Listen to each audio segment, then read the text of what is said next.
एक लड़की ने जब परिवार के सभी लोग कुछ दिनों के लिए बाहर गए, तब पूरे घर का सारा सामान खाली कर दिया। चाहे वह अपने पिता के तहखाने में छुपाए गए दुर्लभ खजाने हों या सौतेली बहन की किताबों की अलमारी में रखे हुए गहने और आभूषण, सब उसने समेट लिया। यहाँ तक कि सौतेली माँ ने जो पैसे गमलों में छुपा रखे थे वह भी लड़की ने निकाल लिए और सब कुछ हाल ही में मिली अपनी जादुई स्पेस में समेट दिया। असल में लड़की उस किताब की कहानी में पहुंच गई थी जो वह पढ़ रही थी। किताब में असली नायिका एक सुंदर और अमीर खानदानी लड़की थी, लेकिन माँ के मरने के बाद वह अपने ही घर में जलील और शोषित होने लगी थी। सौतेली माँ का पूरा परिवार उसका खून चूस रहा था और उसका बाप, जो खुद दामाद बनकर आया था, उसने भी उसकी सारी दौलत हड़प ली थी। आखिर में लड़की को बेघर होकर मर जाना पड़ा।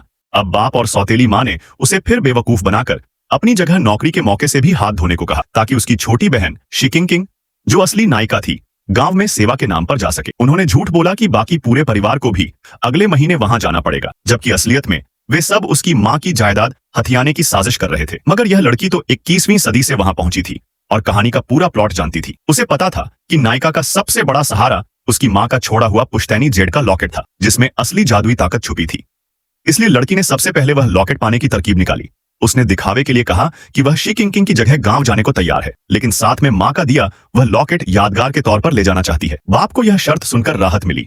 उसे लगा कि यह कोई ज्यादा बड़ी डिमांड नहीं है और उसने खुशी खुशी वह जेड लॉकेट लड़की को दे दिया।